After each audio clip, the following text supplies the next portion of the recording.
ఇప్పుడు city round up news చూద్దాం.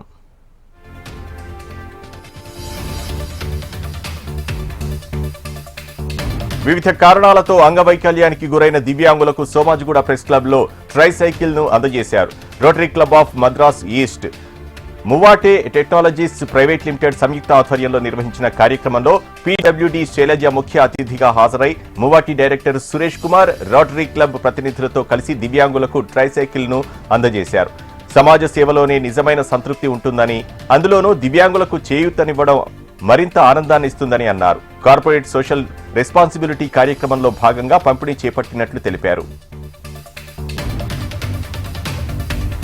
మున్సిపాలిటీలు, మున్సిపల్ కార్పొరేషన్ల సాధారణ ఎన్నికల్లో భాగంగా మేడ్చల్ మల్కాజ్గిరి జిల్లాలోని అలియాబాద్, మూడుచింతలపల్లి, ఎల్లంపేట్ మున్సిపాలిటీల్లో స్ట్రాంగ్ రూమ్లను, కౌంటింగ్ సెంటర్లు ఎన్నికల సాధారణ పరిశీలకులు ఐఏఎస్ కొర్రా లక్ష్మి, మేడ్చల్ మల్కాజ్గిరి జిల్లా కలెక్టర్ మను చౌదరి, అదనపు కలెక్టర్ విజయేందర్ రెడ్డిలతో కలిసి పరిశీలించారు.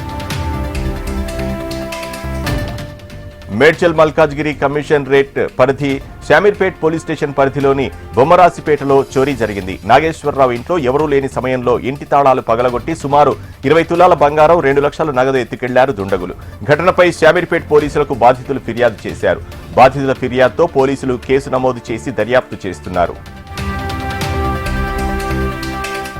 దేశ ఆర్థికాభివృద్ధికి 2 దశాబ్దాలుగా పైగా అఖిల భారత ఆర్యవైశ్య పారిశ్రామికవేత్తల ఫోరం కీలకంగా పనిచేస్తుందని ఏఐఏవిఐఎఫ్ అధ్యక్షులు రాంబాబు పచ్చిచెట్టి తెలిపారు. ప్రభుత్వ సహకారంతో యువతకు పారిశ్రామిక శిక్షణతో పాటు ఎంఎస్ఎంఈలకు ప్రోత్సాహం, ఆర్థిక సహాయాలు అందించనున్నట్లు చెప్పారు. ఏఐఏవిఐఎఫ్ రజతోత్సవాలను వచ్చే నెల 1న నానక్రామ్గూడ ఫైనాన్షియల్ డిస్ట్రిక్ట్లోని ప్రధాన కన్వెన్షన్లో ఘనంగా నిర్వహించనున్నట్లు ప్రకటించారు. బషీర్బాగ్ ప్రెస్ క్లబ్లో జరిగిన ప్రీ లాంచ్ సమావేశంలో రజతోత్సవాల పోస్టర్ను ఆవిష్కరించారు. ఈ వేడుకలకు రాష్ట్ర మంత్రి శ్రీధర్ బాబు, ఏపీ మంత్రి టీజీ భరత్లతో పాటు ప్రముఖ పారిశ్రామికవేత్తలు హాజరవుతారని, యువతలో పారిశ్రామిక ఆసక్తి పెంచేందుకు 50 స్టాళ్లను ఏర్పాటు చేస్తున్నట్లు నిర్వాహకులు తెలిపారు.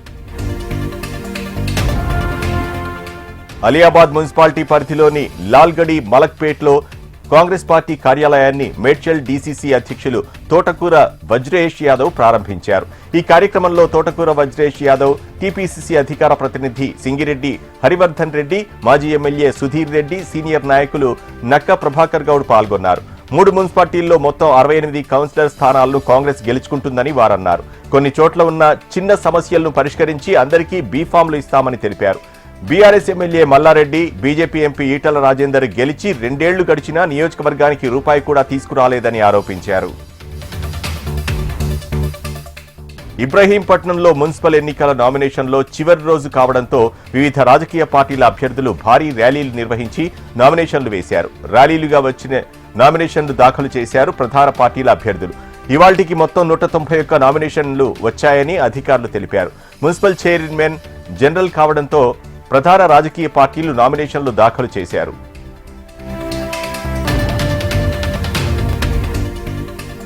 రాష్ట్ర ప్రభుత్వం మున్సిపాలిటీలకు ఎన్నికలు ప్రకటించడంతో రాజకీయ పార్టీలు ఎన్నికలపై దృష్టి సారించాయి. దీంతో పార్టీ నాయకులు తమ పార్టీ అభ్యర్థుల వేటలో పడడంతో పాటు వారిని గెలిపించుకునేందుకు కసరత్తులు ప్రారంభించారు. మేడ్చల్ మల్కాజ్గిరి జిల్లాలోని 9 మున్సిపాలిటీలు, 4 కార్పొరేషన్లు జీహెచ్ఎంసీలో విలీనం అవడంతో మిగిలిన గ్రామాలను 3 మున్సిపాలిటీలుగా ఏర్పాటు చేశారు. కొత్తగా ఏర్పాటైన అలియాబాద్, మూడుచింతపల్లి మున్సిపాలిటీల్లో మొదటిసారి మున్సిపల్ ఎన్నికలు జరగనున్నాయి. దీంతో ఆయా రాజకీయ పార్టీలు మున్సిపల్ ఎన్నికల్లో తమ పార్టీ అభ్యర్థులను గెలిపించుకునేందుకు చర్యలు తీసుకుంటున్నాయి.